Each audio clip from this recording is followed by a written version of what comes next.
Welcome to another episode of the Red Delta Project podcast, where we teach you how to break free of the stressful fitness rat race with grind-style calisthenics, healthy eating strategies. My name is Matt Schifferly, founder of the Red Delta Project, author of the books Fitness, Independence, and Smart Bodyweight Training.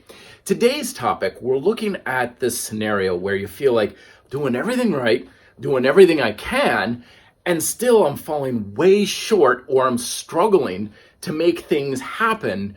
What am I missing? What's that secret sauce?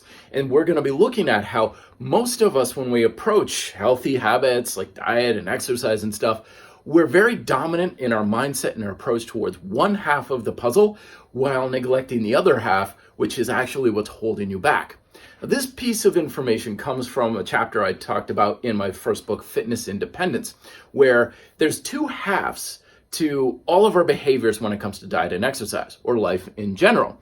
And the reason why there's two things is because you, my friend, are not a robot.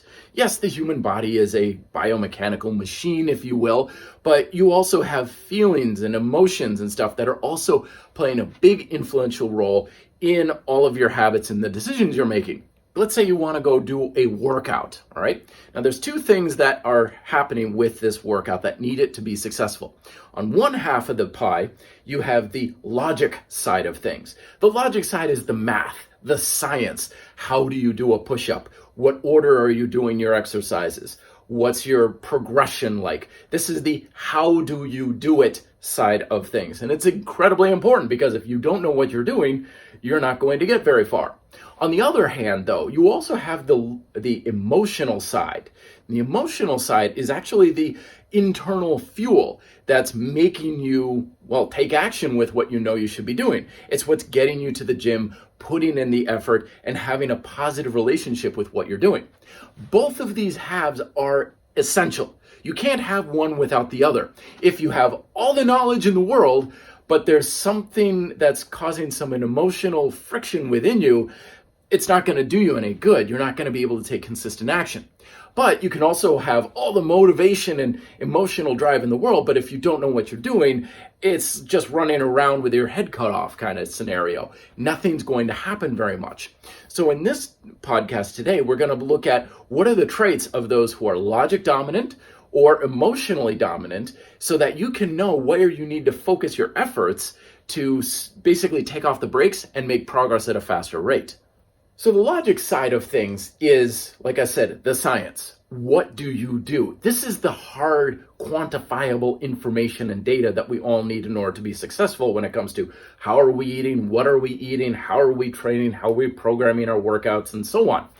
The logic dominant individual is kind of a numbers geek. They're a science geek. They love to learn. They love to get more information. And they're oftentimes consuming a lot of information from especially the internet these days. We got blogs, podcasts like this one. They've got whole shelves of books in their living room with every conceivable diet and workout program. They've got whole libraries.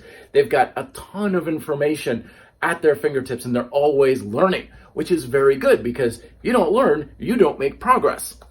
But where the logic dominant individual often falls short is losing a little bit of, not ignorance, but they're sweeping under the rug the emotional and the touchy-feely stuff that's so crucial to the decisions they're making. These days, sociologists and psychologists now know that a lot of what we do as human beings is driven by how we feel about things versus what we just know about it, especially when it comes to our beliefs.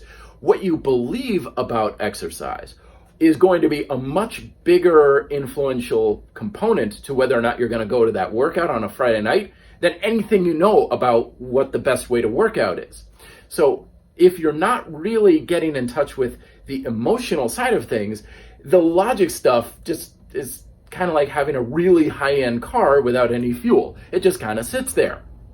Oftentimes, the logic-based individual, in order to counteract that, is going to try and just learn more. This is the individual who's always saying, I just need to know what works for me before I take action. I just need to find that thing that's going to be, all the stars are going to align, and once everything's all set, then I will finally be successful. This is also the individual who gets oftentimes stuck in paralysis by analysis. where they're saying, well, this person says carbs are good and this person says carbs are bad. I don't know what to do or who to believe and stuff. So it's very easy to get caught in this tug of war and not take action until you know for sure what you're going to be doing. It's also the individual who, if they are taking action, can get stopped pretty easily. Something like being unsure about what you're doing, feeling like it's not quite the perfect or right diet or workout program for you. You'll stop taking action. Little things in life can stop you as well. Life events like work or getting too busy with family life. It doesn't take much to get derailed as far as your motivation goes. Now, on the other side of the coin, you have the emotionally dominant individual. This is what I am. I am very much the emotionally dominant individual. This individual has a ton of fuel, or as Bruce Lee always talked about, his emotional content that he's bringing to his decisions that he's making. This is the individual who isn't too concerned with numbers. Like, I don't like numbers. I don't like spreadsheets. They make me go cross-eyed. I have hard enough time reading a darn calendar, which is why I created my scoreboard progression log. It's a good way to give you structure and progression in your workouts without having to fill in stupid little boxes every single workout. I'd rather not bother. By the way, if you're watching this on YouTube, there's a link in the description for the free ebook on how you can make your own. So we're not big on numbers. We're not big on quantifiable things as well. How much we lift, how far we run, all this stuff, it's really not much of an interest to us. Instead, the emotionally dominant individual is more of the touchy-feely sort, where they're like, I just want the workout to feel a certain way. I want my body to feel feel the muscle. I want to feel the energy level go up. They get very much in touch with how food makes them feel or how they respond to various types of things. You could tell them in all the numbers in the world, like, hey, all your numbers are up, but if they're saying, yeah, but I feel like crap, they're going to lose interest very quickly. The emotionally dominant individual also has a ton of motivation for what they're doing, regardless of the numbers. So they'll go and they'll do their workouts consistently, no matter what's happening much in their life. Like they could be in a plateau for 5 years, they'll still keep going. They'll still keep trucking as long as the workout makes them feel good, or they feel like there's a reward in there, like a muscle pump or their energy level gets up. That's plenty. They'll keep going no matter what. They'll also overcome obstacles very quickly too. So if they have an injury, they're sick, something in life gets in the way, they'll figure out a way around it. I once read a story about a guy who cut off half of his hand on a table saw, and he was in the gym the very next day. Granted, it's an extreme example, but that's an emotionally dominant individual. They're like, I don't care. I'm still getting to the gym or sticking to my diet, whatever. They're always right back on it. They're also fast action takers. They're not going to start the diet on Monday. They're going to start it that day, like in that moment. You talk to them, you're sitting there in the kitchen enjoying a glass of wine, and you say, yeah, alcohol is very fattening and so forth, and they'll pour the wine right out of their glass right there. Where the emotionally dominant individual falls short, though, is feeling like they can just work their way to success. As long as they put in the effort and the time, the success will eventually come. And it's harder for them to take action from the logic standpoint and feel like you have to keep learning this stuff. You have to keep learning about how to do push-ups better. You have to keep learning about diet and nutrition and ways to maximize your performance and recovery. You can't just endlessly work and assume it's all going to come out in the wash. The other downside is oftentimes this individual put in a lot of effort, spend a lot of themselves towards things over long periods of time. Stress will build up, frustration builds up, and they'll reach kind of a bit of a tipping point and then crash really hard. So they'll be all about like bodybuilding, for example, and they'll immediately fill their basement with equipment and they'll do long, hard workouts and everything, and they'll give everything they've got towards it. And if they're not getting the results that they want, they'll stick with it for a long period of time. And eventually you run into a street and you're like, how's the bodybuilding going? He's like, oh, I gave it all up. Like yesterday, I decided that's it. I sold all my equipment. I'm not doing it anymore. I'm going to go and do yoga instead. So they will turn on a dime after years of sticking with something and make rash, fast changes rather than slowly evolving and modifying their behaviors. So the question to you is, are you logic dominant and you're trying to think and learn your way out of your problems? Or are you emotionally dominant? You're trying to just find motivation and just charge forward and keep working as hard as you possibly can.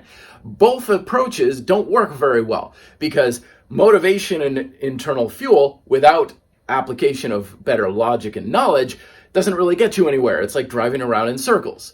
But at the same time, logic and knowing everything perfect to do in the world doesn't do you very much good if you don't have the fuel to actually start moving the wheels and getting you going forward. So this is not the hardest thing to overcome, but it does take a little bit of time. If you are a logic dominant individual and you're feeling like no matter what you learn, it's still not working for you, the first thing to do is stop relying so much on information. In general, health and fitness, it's not that complicated. The basic principles that I talk about in my book, Fitness Independence, are largely all we need to know. You want to lose weight, you need energy going out and less coming in. You want to build bigger and stronger muscles, you need to make your muscles work harder progressively over time. It's not a very complicated thing, but you can get lost in a lot of the minutia. So keep it simple and basic and start exploring some of the internal things. How do we emotionally relate to food? How do you emotionally relate to exercise and working out? Did you, for example, get picked on in gym class when you were young and you can't stand being in a gym? Well, if that's the case, either explore those feelings and resolve them, or you can just simply find something that gets around them. Like, I can't stand to be in a gym, but I love to be outside. Okay then, go outside, go hiking, go play on playground equipment, take a kettlebell to the local park. Do things that align for you emotionally, so you're not constantly beating your head against the wall or your heart against a wall, in this case, trying to force yourself to do things that emotionally you don't want to do. At the same time, if you're an emotional dominant individual like myself, you can't get there with just brute hard work and effort. So in this case, it's incredibly important for you to take steps proactively to continue your education and learn more of the science behind what you're trying to do. Hiring a coach is always a good idea. Finding stuff on the internet, like the videos and stuff like this. Books are also very good. The other day I bought a book on Amazon about the science of muscle building and hypertrophy. Now, emotionally, I'm looking at this going, what am I going to learn? I've been studying this stuff for years. But I kind of had to force myself to do it a little bit because I know you don't know what you don't know. And when it comes to the emotionally dominant individual, even a little bit of new information can make a huge difference because you're already moving at a mile a minute. All you got to do is point yourself in the right direction. And on the logic side of things, you already have the information. All you got to do is get around some of those emotional sticking points, and you're going to be off to the races as well. So the big lesson is you're not as far off as you think you are. You have a strength on one side or the other. It's just a matter of taking off the brakes that are holding you back so you can utilize that strength and achieve maximum benefits. So hopefully that makes sense. You want to learn more? Check out my book, Fitness Independence, down below in the link if you're watching this on YouTube, or you can search on Amazon, Matt Schifferly, or Fitness Independence. It'll come right back on up. If you have questions, leave them down below in the comments section of the RDP community here on YouTube. And as always, I deeply appreciate you taking the time to listen and watch as well. Talk to you guys next week. Till then, be fit, live free.